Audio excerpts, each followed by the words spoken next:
So good morning, everyone. It's my name's Jonathan Crisp. I'm one of the directors of BarnOwl, and we're really happy to have Miles Crisp, who happens to be my brother, talking to us today. Miles is going to chat to us about how the lockdown and how COVID has how they've changed the way they run their business. Tarsus is a big business, 1,000 people. It's an IT distribution business. It's got warehouses. So, that's a business that's not as, our business is totally online. So in many ways, COVID and working remotely hasn't been such a big thing for us. But the bigger the business, the more complicated it is. And when you've got a business that deals in the physical market of shipping goods, the challenges are a lot more extreme. But a little bit of background on Miles. So Miles is the CEO of Tarsus, as I say. Prior to that, Miles ran a big organization, was the CFO of Kiefer Schwartz Consulting, which was a call center business with 800 people. And I suppose Miles really, what Miles did before that was one of the exco members of Deloitte South Africa for many years. Also ran the whole IT and risk advisory practice here in South Africa, as well as very involved in setting that practice up in Germany and Frankfurt for many years. So Miles has a huge amount of experience. And then also Miles is very involved from a charity perspective, or from assisting Valeka schools. They're a disadvantaged school, so Miles sits on their board and assists them, and also is very involved with wilderness, Children in the Wilderness, which is a fundraising, it's a whole organization or foundation aimed at raising funds for less privileged children out in the wilderness. And Miles, through cycling and arranging things like Tour de Tule, raises a huge amount of money for wilderness safaris, not safaris, children in the wilderness. So thank you very much, Miles, and we're looking forward to your insights today in a very interesting time that we live in at the moment. So over to you. Thank you. Thanks, Jonathan, and thanks everybody who's joined. I know you're all busy people, but it's really important to use the opportunity to shop around for different ideas and so on. So we're a small group. I can see from my screen here, so we can do this in a more conversational way. I'd be, just stick your little yellow hand up on Teams if you've got a question or a comment, and we could actually even use this, because it's a small group, rather than a presentation. And I don't presentations. I'm just going to talk to you in a structured way. I've just laid out a structure, but we can do it more as a conversation, and we can share some insights and share our learning, because I certainly don't have a monopoly on that. As Jonathan said, and the reason he asked me to join you and talk here is because we are a very nuts and bolts physical business in Tarsus, but it might surprise some of you to know just the extent of digitization and automation, and what proportion of our business now is absolutely, utterly automated and deals in certainly software and so on, like the distribution of Microsoft 365, Azure, other products, and so on. So we don't just distribute hardware.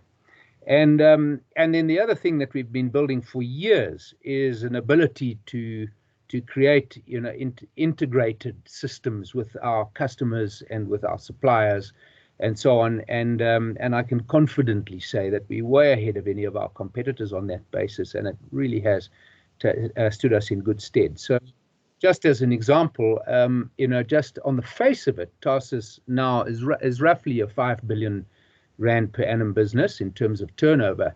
But in addition to the 5 billion rands worth of goods and services that move through our business, we're moving another 2.5 to 3 billion of other people's goods and services through our systems in an outsourced way.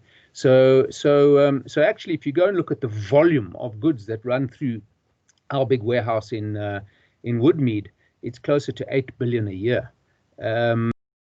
Here on the top of financial statements, because those are not our goods, and you know, that's a strategy we've been busy with for several years now, and so you will, you know, that's not necessarily evident.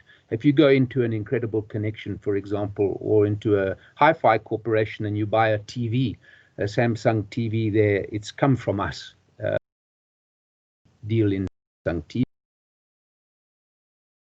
So that's an example of the kind of thing. So I just give that to you as background to give you some appreciation of the fact that whilst we are definitely a nuts and bolts business, that the level of automation and digitization in our business is extensive. Okay, just to say, there are the obvious things. If you look at the title of what Jonathan and Cheryl asked me to chat about, which was how has lockdown changed how we run Tarsus Technologies. They're the obvious things. The obvious things are that we now have over 600 of our people working off-site, and we've made the decision that that's going to be semi-permanent. We're going to move to a hybrid model, and but you know, we do need people to drive forklifts and go and pick goods off shelves and put them on trucks and deliver them to customers and so on. So we do still have about 140 people that go into our office every day. We've done some of the obvious things, but we've closed branches around the country. We are trying to rent property out or not renew leases, and our branch people have moved in to work from home, and we moved all our stock that was at branch level back to Johannesburg to one hub, and we changed the way we physically deliver with overnight deliveries to the main centers and so on, instead of trying to keep stock at the different hubs. And so those are some of the obvious things. You know, almost every business was faced with the need to move people to work from home, and we did that. So I think the thing to appreciate is that COVID and the lockdown didn't necessarily change anything for any of us. What it did was it accelerated existing trends. So even a work from home trend, if you go and look at the trendiest companies around the world, you know, they have these options for their people, and workforces operate from all over, even internationally. So if you go and look at the consulting industry, you know, I have two young friends who've created an app now to enable consultants to work from any country in the world, including a payment mechanism and so on. So if there's a big SAP implementation going on in Australia, then a South African consultant can participate as one of the contractors and consultants from his home in Plettenberg Bay, in that team via this app that manages timesheets and collections and billings and all the rest of it. So these trends have been there. They're with us. But what COVID has done and what the lockdown has done, it's not so much COVID, it's what the lockdown has done. It's accelerated all sorts of trends. So it has accelerated the need to automate. People have had to cut their costs. It's accelerated the move towards working with smaller workforces, and it's accelerated the massive change in the skills that are needed in your staff members and in your workforce. And so I think it's not so much that at Tarsus we've changed how we run Tarsus. What we have done is we have quite boldly accelerated the programs that we'd already designed. We wouldn't have been able to change if these system changes and trends weren't in the works already. So we did, unfortunately, at Tarsus retrench people during lockdown. We retrenched just under 100 people, but we were on a program of through natural attrition of trimming down the workforce and changing how we're structured anyway. It's just that suddenly, with a massive loss in revenue with that total lockdown for the month of April and May, For survival, we had to take that cost out. It wasn't a question of a nice to have, it was actually a survival issue. So I'm going to maybe talk a little bit about the not so obvious things that have changed, and not bore you with the details of, well, we moved our systems to the cloud and we replaced our desktop computers that we had inside and gave the relevant staff laptops so that they had, a PC with a battery in case we had load shedding, because it wasn't only lockdown, it was all the load shedding that we had and interruptions to communication and so on. And we changed the way we provide allowances to staff for them to work from home as opposed to travel allowances and so on and so forth. So those are all obvious, and most of you on the call probably have experienced similar things in your own business, and that doesn't take a huge amount of insight or whatever. But the not so obvious things are in no particular order. The first one was, we, like many businesses at Tarsus, had a massive hit to our sales. So we have a 6-week lead time with goods that come in. They come in by ship, and then they go into customs in Durban, and then we have clearing agents that help us bring it in, and we move it up to Joburg to a warehouse, and in stuff goes. I mean, it's mostly imported. We have very few local suppliers, and so when the stick went through the spokes of the wheel, at the end of March, those ships were coming, and they were going to pile up in Durban, like many businesses, and we couldn't move a single thing out of our warehouse. We could supply a handful of goods to essential services, but we were not designated ourselves as an essential service. So everything just stopped, and Tarsus overnight lost in the months of March and April close to R500 million in sales. And you just strip that out of your cash flow with no notice whatsoever, and everybody's scrambling. So I think the first thing was we had to understand that we had to change our focus from a management point of view to manage primarily cash rather than profit. So we had to make decisions once the taps could turn back on, because now we had more than 1 month's purchases arriving at once. And in a business the size of Tarsus, this very quickly adds up to billions. So, which it did. And so, we had to move stuff out and we had to bring stuff in, and we just had to realize cash, because your overheads and payroll and so on, when you're not working, don't stop. So I think it was quite interesting to realize that it's, the things you safeguard, like gross margin on goods, things that you pay commissions on to staff, like gross margin and so on, are suddenly not the relevant measures. Suddenly had way more important actually to take any aging stock and just move it and get whatever we could for it and just get the cash in, because we had to pay cash. So that's the first thing, is that we had to shift and give more weight to managing the business based on cash flow. And that's for another reason, is that many of you will have experienced that our banks, quite frankly, my experience of our banks over that month of April is they panicked. And they went into massive 18-hour-long work days with credit committees, and they started assessing, who's going to pay them and who's not going to pay them, and have they got security and so on. So in the case of Tarsus, I mean, it was just like an instant freezing of our bank facilities. So we found ourselves overnight with less than half of the normal bank facilities, and we found ourselves with the sales that didn't come. And this was an arbitrary decision from a credit committee at a bank that, in the experience of a business person, is you don't get to see a credit committee. You get to see your customer service people at the bank and so on. And so we had to work our way up the totem pole inside the bank, and we had to pitch and so on. And we spent days and hours working on cash flow forecasts in an environment where we didn't fully understand what all of the variables are. So I'm just using this as an example of how important it was to move from managing an income statement and a balance sheet to managing cash. And some of you might say, well, what's he talking about? Why weren't you managing your business on cash anyway? Of course we were. Every business manages its cash.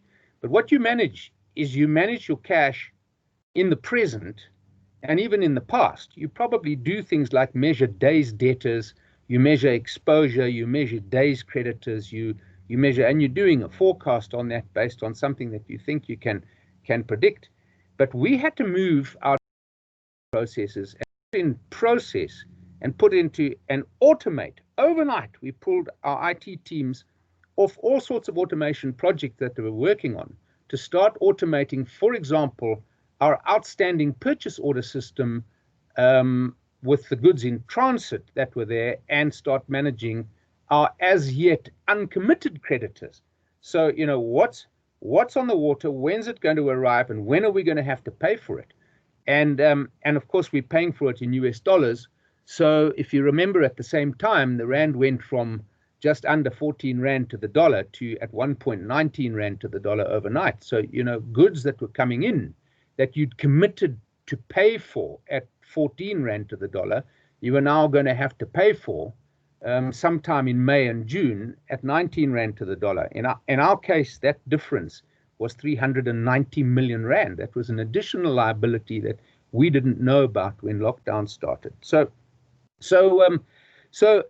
we had to move instantly towards literally a daily rolling cash flow forecast that had to take into account every single purchase order that was being placed. So we had to temporarily centralize the process of placing orders for stock that was coming in, whereas historically that's pretty decentralized in our organization, and it's run by product teams. So if we, for example, distribute Lenovo computers, then it's the Lenovo team that decide when to place more orders, and they negotiate with Lenovo, and they work out shipping dates and credit terms and all sorts of things, and they operate like a separate business unit.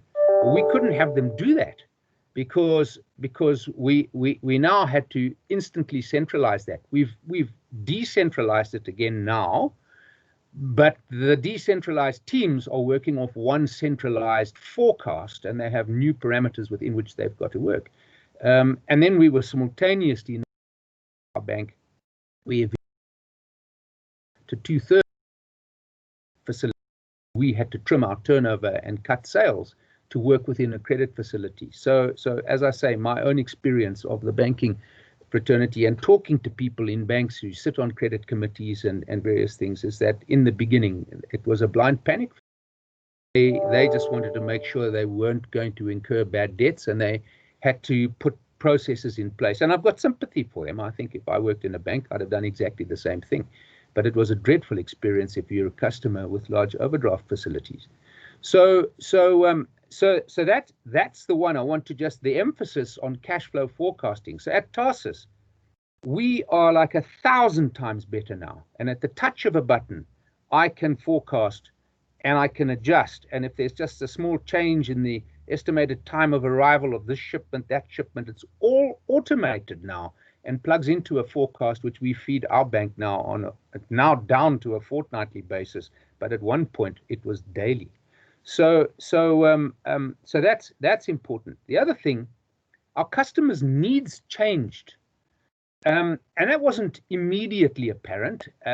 It became apparent. For example, organizations suddenly found themselves not printing, so they'd send people home, and you had these banks of printers on floors and open plan floors of big customers managed via managed print services contracts with big suppliers and so on. And those big wide format printers and copiers and so on were suddenly mothballed. And then you sent your people to work from home, and they want a little Epson inkjet suddenly. So even our own business, we just stopped printing. So it just made us realize what proportion of printing is actually not necessary. And people started using smart technology, which was there. It's just accelerated the trend to use it. So I haven't physically signed a document that I used to sign before lockdown. People would have, in my position, anyone in a position, you have a flood of documents across your desk. You're signing attendance registers of board meetings, of committee meetings, of this, of that. You're signing lease agreements, employment contracts, all sorts of things. So all of that's done electronically now in our organization. And in our customers' organizations, that's all done with the DocuSigns and all the rest of it. So we suddenly found ourselves with millions and millions rands worth of printers and print consumables and so on. And the other big category that just hit a brick wall was desktops. Nobody wanted desktops. They wanted notebooks because it's not practical to have staff work at home using a desktop. You suddenly then, if you're going to do that, you've got to give them some kind of little UPS and all sorts of things, and consider their power supply. And some of the desktops didn't even have little cameras on them so that you could sit in a Zoom or a Teams meeting or whatever. And that suddenly became an absolute prerequisite. So we found our whole stock profile. And remember, with us, if we sit on 5 weeks stock in South Africa, we've got 6 weeks work stock in transit.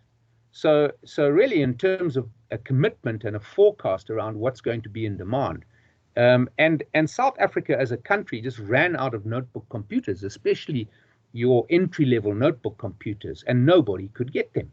So very soon, whatever stock was in the country was depleted, and the likes of Hewlett-Packard, especially Hewlett-Packard, didn't prioritize South Africa. They first fulfilled orders from Europe and much bigger markets than we are. So even today, as I speak, we can't get our hands on enough entry-level notebook computers. And the moment anyone hits South Africa, it's gone the next day.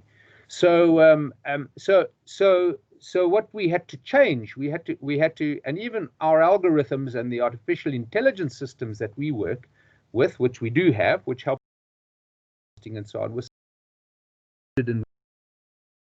more manual overrides and so on in place. So our customer needs changed, and that was important. Our staff and customer communications changed. When you work in an office, I used to make a point of, whenever I was in the office, going and eating in our canteen, and I would go and select different groups of people, and I'd learn a hell of a lot about the business just informally from sitting with staff members and asking them about what they're doing. Well, that's gone. A major feed process, an informal one, all that water cooler talk, all that communication. So in addition to the coffee break sessions that the different teams set up using Teams and Zoom, and we use Teams at Tarsus, we had to then create, and then all the uncertainty and running through a retrenchment process and so on. And we, by the way, were also then very quickly into a due diligence process because our shareholder also then decided to sell us at the same time, and we had to do that all at the same time. So staff are sitting at home, they're remote, and they don't really know what's going on, and they're anxious, and they hear somebody's been retrenched, and they wonder if they're next, and so on. So we needed to very quickly devise all sorts of different layers of staff communications, and we had to manage rumors and all sorts of things. So that's been a huge improvement to our business, and we're not going to throw that out.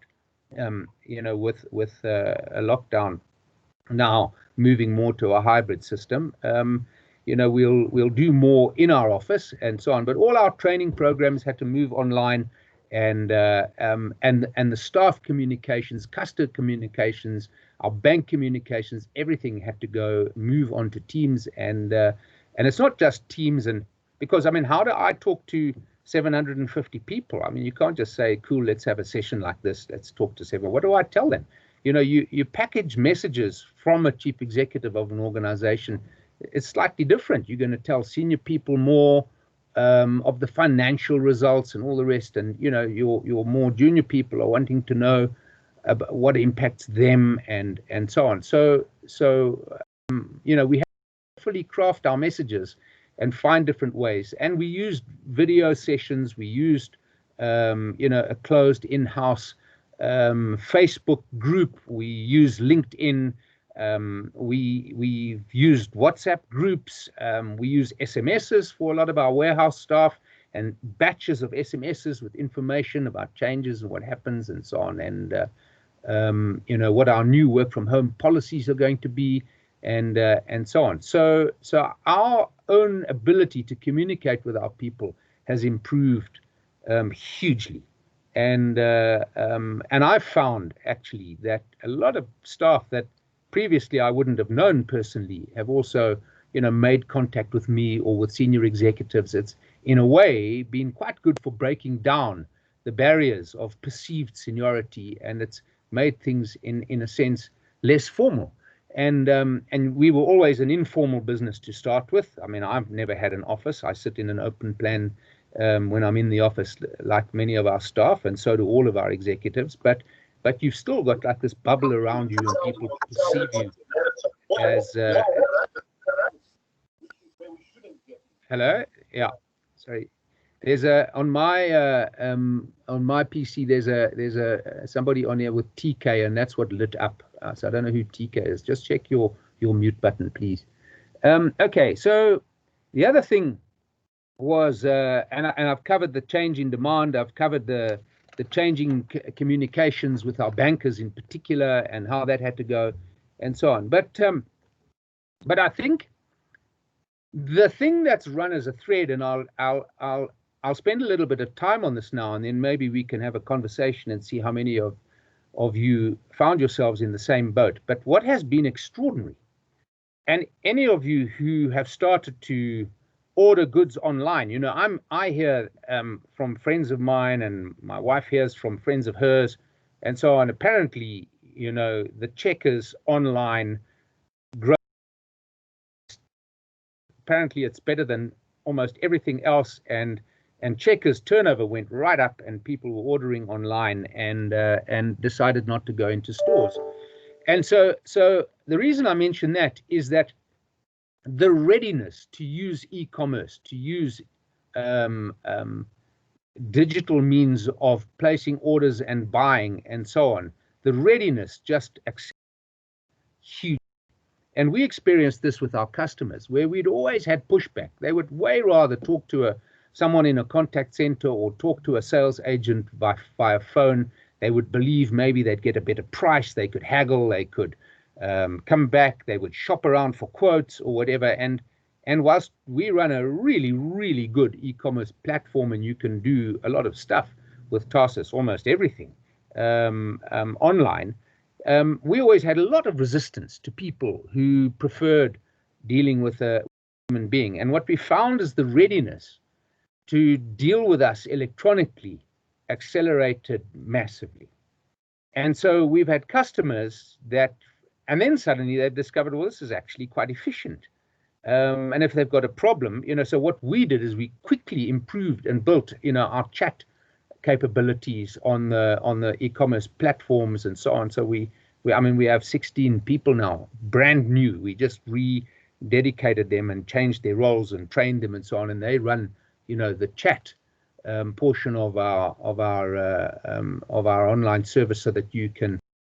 I remember once years ago buying a what are these things called? I've just gone blank now. When we first had those tablets that you could buy books on, someone needs to tell me just how good their chat was when we bought, because the only way you could, what was it called, man? That little tablet. We don't use ours at home anymore.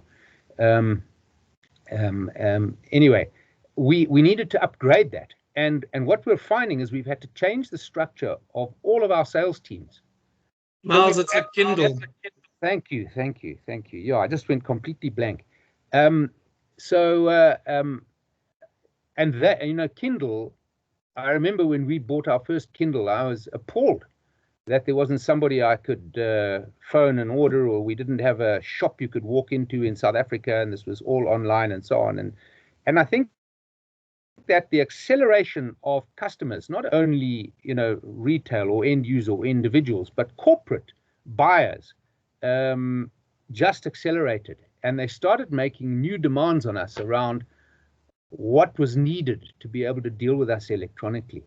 And so we've launched over this last period an automated pricing system now, whereas before, we used to intervene and load prices and so on, and these product teams of ours would manage the pricing, and now we've had to build new algorithms from scratch that bring in daily movement on exchange rates, and they will be differentiated according to categories of customers and buying patterns of customers and so on. So we've got a massively smart pricing system that's running behind the scenes now. And in fact, it's been really good for us because we're finding a slight uptick in margin.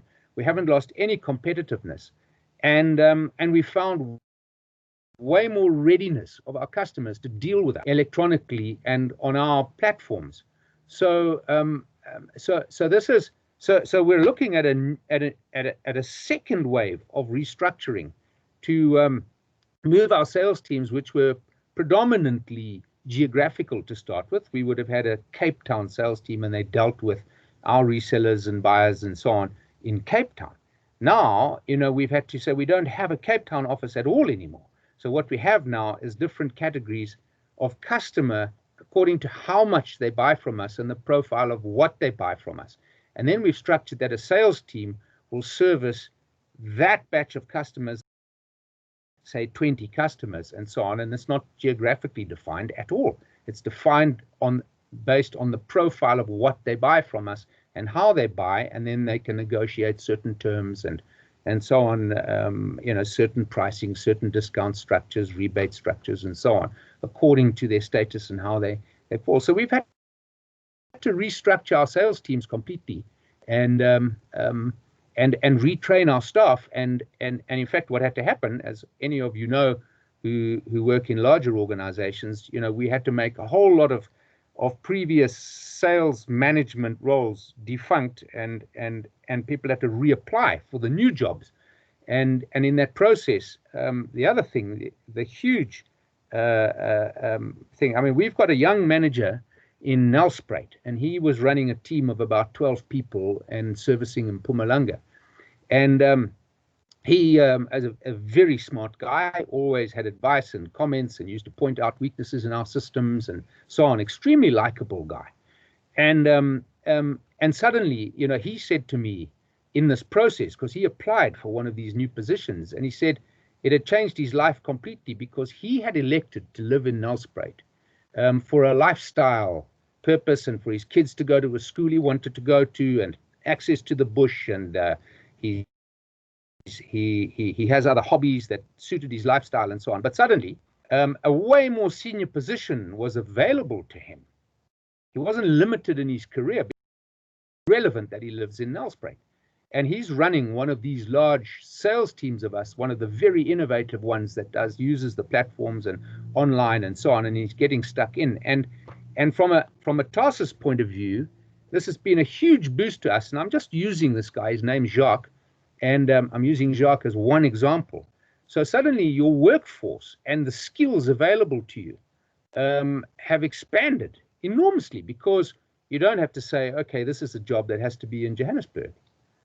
You suddenly now say this is a job. And by the way, this guy could live in Mozambique or he could live in Frankfurt and do the same job. It would make no difference whatsoever, as long as he's prepared to work South African hours. So it's an extraordinary thing that you've now got an expansion of, we've had experience of somebody resigning because a spouse is transferred. And then you lose a really loyal, really good staff member because their spouse was transferred to Dubai or something. Well, that's just irrelevant now. Our whole finance team, our credit teams and everything, none of them work on site anymore. So it really doesn't matter. If a family wants to emigrate to New Zealand, as long as they're prepared, and there are even some roles where it doesn't matter what your hours are. So, if you're customer facing, your hours do matter. But some of the internal administrative kind of roles and so on, I couldn't care if the staff member does it at 10 o'clock at night or 10 o'clock in the morning. It just really doesn't matter. So it's that's been an extraordinary acceleration, and we have experienced that we have gained access to a skills pool that is suddenly now not limited by geography. So I think some of those are what we've experienced and how we've changed. Maybe underpinning all of this is we've worked extremely hard at Tarsus on the culture of the business. For many years now, I've personally been passionate about moving the decision-making points as close to the customer as possible. So in other words, working on systems and policies and information where you're pushing information towards the edges of your organization, and to use a hackneyed term, but I'll use it, to empower people to make decisions where they are, so that we don't have, decision making always landing up on my desk, and you centralize things. So you become a far more agile organization by pushing decision making. One of the things that you have to have in an organization that is serious about doing this is trust. So you have to select the people whom you employ on the basis of their character. You have to, you can't trust that a person is a hard worker if they aren't by nature a hard worker. So some people are not hard workers. And what we have discovered is that working remotely and working from home is quite brutal in that it's really clear who's doing their job and who's not doing their job. It's not clear who works what hours and all of that, and you can't see them and you can't see who looks busy, but you jolly well can see really clearly who's producing and who's not producing, much clearer than you can inside an office where you didn't know that the person's friend next door was doing their work for them, or so on and so forth, or solving all their problems for them. So what we have, what an organization that is going to embrace this way of working has to have worked on is that you are operating inside a trusted and trusting environment. What it also means is that your managers need to be people. If you have managers who are little control freaks and Hitlers down the layers of your organization, you're going to break down. You can't work remotely with systems and push. You're going to have little power centers all over the place and people competing and not sharing and all sorts of things. So in Tarsus, we've had, a 5-6 year journey already at, if you like, eliminating all the little Hitlers that we used to have in the organization, and employing and training and encouraging proper leaders,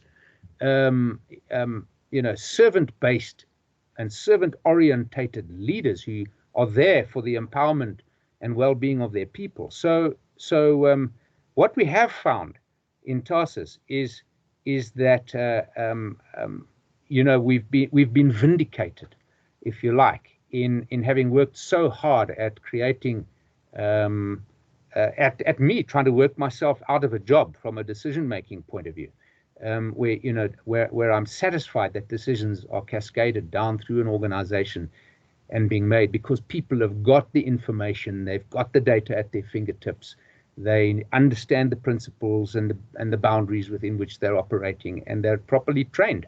So we found that was good, and we've been able to accelerate that again at Tarsus, and we've reaped the rewards of some very hard work over the last 5 or 6 years on that score. That's been an interesting insight. So maybe let me stop talking now. We've got about 20 minutes to go. Let's just see if there's anybody who's got questions or comments or a contribution to make based on your own learning in your own organization around what's changed and what we can take advantage of. Is there anybody there who's and we're not really interested in how much cost you've saved or how much this or that and everything. We're interested in how you work with your people in your organizations and what hasn't worked. I mean, that's the other thing. Very interesting to know, what hasn't worked. I'll tell you a challenge in Tarsus. Okay, I'm going to come to you, Chris. I'll tell you a challenge in Tarsus is is we have had to recruit several new people from external sources over a while, and it's quite hard to do the induction and bring people in and so on when it's all remote.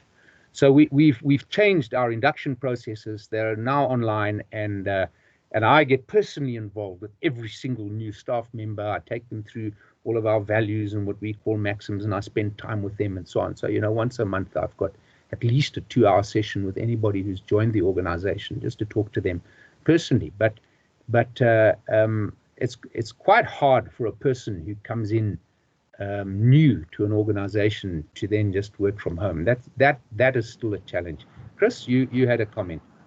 Yeah, sorry, Miles, just your view on, I don't know how many properties you've got. We've got quite a lot of properties. And it's fine that we've got the new normal for flexi time and people working from offices. The strategic view going forward is, what are you going to do with these office spaces?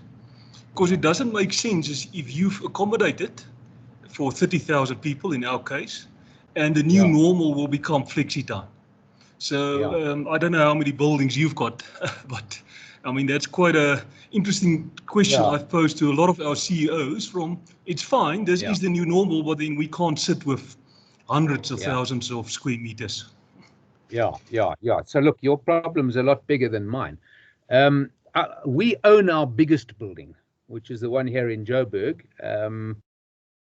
And previously it accommodated, just out of our staff members, just almost 600 of our people. And can accommodate 600 of our people. So in that instance, we've got one entire floor that's just boarded up now, and that floor can accommodate desks and workstations and so on, about 350 people, and it's just closed. So other buildings that we have are rental buildings. We don't necessarily own them. Yeah, look, the real estate business has changed forever. So it's if you're a big law firm, I mean, think about here are the two. I mean, I always think, because I'm an ex-Deloitte guy, right now Deloitte, any of you who know anything about Deloitte, they've only just moved out of Woodmead, where they've been for many, many years, sprawling across that whole Woodmead office park, to a place in Waterfall, where they've built alongside where PwC is there. And they've just invested through their pension fund and so on, and other investors in their building, billions. And, I have a daughter who works at Deloitte Consulting now. She hasn't even been to that building. She hasn't even been there. So Chris, you've got a problem. Now you either say, I'm going to force my people, back into the office to work from the office to try and get my money's worth from this damn building. Or you say, well, actually, let's allow a bit of time to play itself out here, and we'll have to repurpose these buildings over a period of time. They might have to become apartments, they might have to become residential, they might have to become hot desking environments, which you can lease out to third parties and work on that basis. They might have to become tech hubs and so on. That's what we're doing. We're trying to convert our office portion and so on, like, to a tech hub where our smaller customers can start. We're already communicating to them to say that, why don't you give notice on your lease, and you don't need premises anymore, but you're welcome to come and book a desk here, or run from here, or book a boardroom and so on. And so that we're a tech, and then you're right close to where your stock is, or where you do collections or whatever. So we're in the process, and we've already signed up 2 or 3. So you're going to have to be innovative about how you're using. My recommendation, seriously, is not to let the tail wag the dog here. I mean, if you're in the business of, I heard a moment ago, Jonathan mentioned Imperial, so I'm not sure what part of that business you're with, Chris, but your main business isn't buildings. You just happen to have a lot of accommodation for office workers. So if you want the tail to wag the dog to try and have a place to, and it just seems really sad to have write-offs and impairments. I mean, that's the other thing, is from a plain accounting point of view. I'm an accountant by background and training and so on, so I understand these things. But, if you've suddenly got a rented building and you're not using it, and it's in mothballed, and you can't put a subtenant into it, your auditors are going to insist that you impair that lease. That means that your income statement takes a massive hit of all future rentals, discounted to a present value, and that's going to hit your income statement now. And you have to go and explain that to your bankers or your funders or your shareholders and so on. So you've got an element of the tail wagging the dog here. Yeah. What are you going to do with your office space, Chris? No. I mean, there's no decision yet. Everybody's waiting. And I think what makes it interesting is that, I mean, it's, everybody thought wave 1 is fine. We through the thing now. But if you look at what's happening in Europe, wave 2 is hitting them quite badly. I think the same is going to happen in South Africa. So, I mean, nobody is taking a decision on it. But in a year's time, maybe we'll be forced into the decision. So now I thought just maybe you've already pulled the trigger. It sounds like you've done some of it. We've just got a much bigger problem. So. Yeah, we're more efficient. We're more efficient with a work from home policy. Our business is more efficient. We're running a better business. So why do we want to pay, the savings in crazy things like toilet paper and coffee and water coolers and flowers and millions and millions. So the pressure to retrench people has been reduced because people can work from home. So you can hire people for a role. Moms who have withdrawn from the labor force because they want to be at home with their children and help with the school run and fetch them at 2 o'clock and have them after. They're suddenly available to us as employees in a different way again now. So the benefits of staying at home, even post-COVID, for us, we've come to the conclusion that this is how it's going to be. We're going to have a hybrid model because working from home doesn't work for everybody. If you live in a township and Eskom keeps cutting your electricity off till 9 o'clock every morning and so on, it doesn't suit you to work from home. So, those people must come and they're welcome. So, we've set the office up now that they come in and they work from the office. But they're hot desk. We've got a system now where you go online and you book your desk.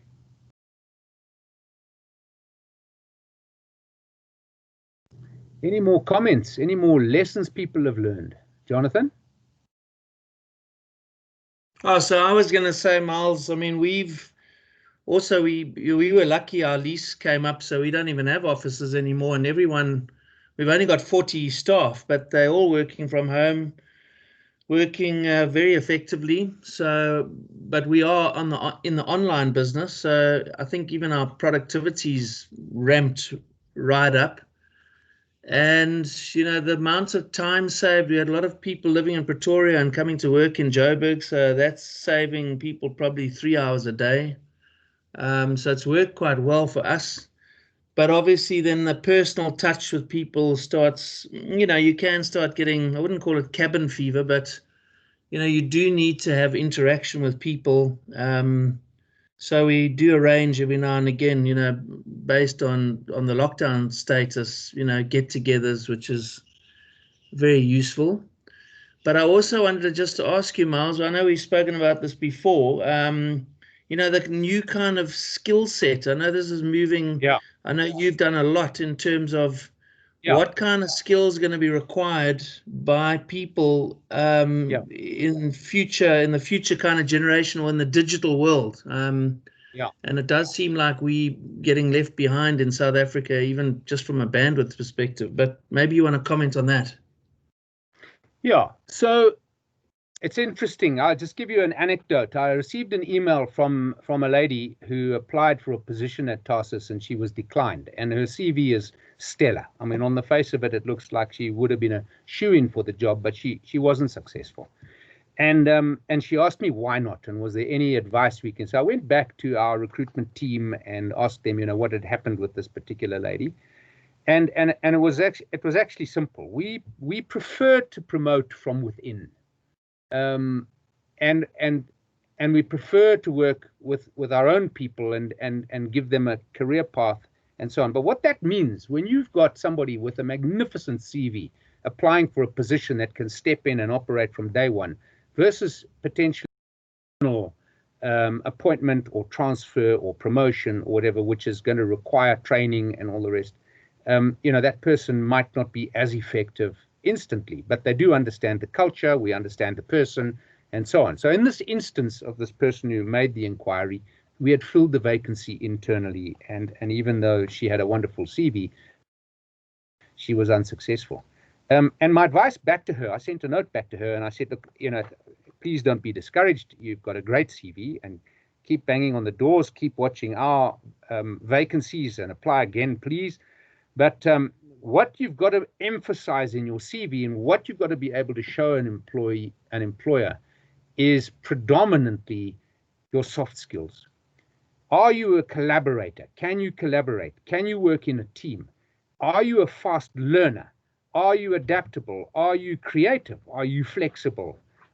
So on. So, so somebody who's defined their CV today in terms of their skills and their experiences and the certificates they've notched up or the degrees they've got, it's actually almost irrelevant if they aren't somebody who can slot in and work in a team.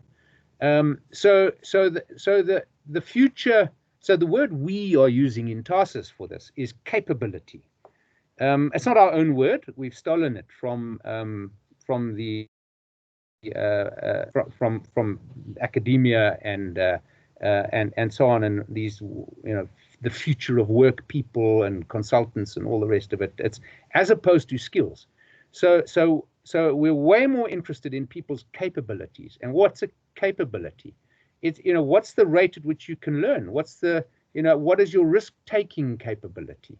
Are you prepared to experiment? Are you prepared to, so a staff member that you hire, as opposed to being hired to slot in to a role and be exactly that round peg in a round hole, you want somebody that in 2 years' time or 3 years' time can convert into a spare peg. You don't want the staff turnover if you've got really good people. So you're wanting people who are excited about continuous learning. Learning has changed. You don't learn just in case anymore. You learn just in time. It's not about sending all of your staff on Excel spreadsheet skills courses. I mean, that's just become irrelevant. It's a given, but how fast can I learn to do spreadsheets, for example, on Excel? That's the point, is am I a fast learner, and will I be able to apply it? I mean, the fact that you might know how to do a pivot table or some damn thing's irrelevant if you don't know what to put in the pivot table and you can't read an insight into the data. One of the things I tear my hair out in our organization is all our reporting is on, it's the 10th of the month and we've got sales of X. If I divide by 10 and multiply by 20, this is going to be the sales for the month. And so that's irrelevant. What's in the pipeline? What are you working for? Which customers are going to buy? What are the trends? And I want insight. So the most valuable employees of the future are people who can provide that insight. Any idiot can tell me that, for the month to date, X sales per day multiplied out will get me to that. I can do arithmetic. I'm not stupid. So why send me a report that says that? Why send me a report that says that, my monthly cost of employment has a positive variance of R1 million, which is 3%. And somebody proudly puts in the thing, there's a 3% positive variance. Well, 3% is irrelevant to me. What happened? Did you reverse a leave provision? Did a whole lot of people take leave? Did somebody get paid? Did you have an excess bonus provision? Did you retrench some people? Why is there R1 million variance? Show me, tell me. Is this sustainable? Can I expect it again next month? Was it a once-off? Whereas you just get reports that are generated historically by people that give you all sorts of, we were taught as young accountants, show the percentage variance. Now I've done my job. Here's the percentage variance. And I genuinely have people, accountants, young accountants in our organization, when we do our financial reviews of different business units and so on. And that's what they do. They sit and they tell me, well, we had this, and this was our cost of employment, which was 3% behind last year, but 4% ahead of budget. And this, oh, for God's sake, just tell me what happened in the expense. We had a massive training program which we hadn't accrued for, and we paid for it in this month. Thank you. That's a once-off. Now I understand. So I think it's got to be a given that somebody knows how to keep the records if you're going to be an accountant for a division, and that you can do debits and credits. That's a given. But can you understand the business? Can you keep learning about the business? Can you phone a salesperson and say, just go and have a look at this, go and have a look at that, that doesn't look right, that doesn't look right, and so on. So that's hard, eh? I mean, it's harder than you think.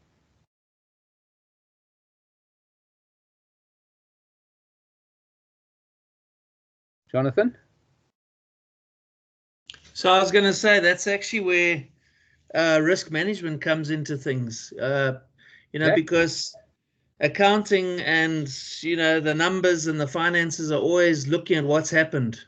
There's obviously you can do projections and things like that, but the concept of risk management is to actually take a step back and look at the bigger picture of your business and what you're trying to achieve, and forward looking as to what you need to put in place to start handling things that could materialize, and not just the risks, but also what risks you need to take to achieve your opportunity, to achieve your opportunities, what risks are worth taking, which risks need to be avoided, So, I mean, we have a risk manager at Tarsus, and she's a chartered accountant by training. So that's her. But what I most value about her is her curiosity about everything in the business. So, she didn't have to have been a chartered accountant. It just helps because she knows about status of records and various other things, and controls environment and so on. But what's more valuable to me is that she's naturally curious. I'll give you an example. We had a whole lot of hijackings of our trucks, and in particular, we were battling with our insurers and reinsuring and getting appropriate policies, and the levels at which we had to self-insure were going through the roof. And she was sitting on the balcony outside having lunch when a truck was pulling out, and she noticed that there was a truck leaving our yard with soft sides. And we had just had a whole thing about certain values of stock, all the rest of it going out, that there had to be hard sides. And if there were soft sides and that vehicle got hijacked, we wouldn't be insured. And she immediately got on the line to the dispatch and to security, and the truck was stopped at the gate. And one of our couriers had actually sent a substitute truck because they'd had a breakdown, and they'd sent a soft-sided truck. And nobody inside our dispatch area had queried the fact that this thing, in spite of the instruction having gone out that you don't load any goods onto soft-sided trucks. And our risk manager lady stopped a truck by observing it over the balcony while she was having lunch. Now it didn't have to have been her; it just was her. And then there was a huge conflict, and then there was a he said, she said, and there was a everybody, and whose fault was it? And so I really just couldn't care. That truck was turned around and was offloaded, and there was an unhappy customer, and the salespeople said that it had to get that. It was actually also scheduled to go to Mozambique, this particular shipment, so the risk was even higher. So that's a valuable risk manager, because she was curious. She looked over the side and said, well, that doesn't look right. And that wasn't in the numbers. That wasn't in a control. She just noticed. We've just renegotiated an insurance policy which says we must use hard-sided trucks.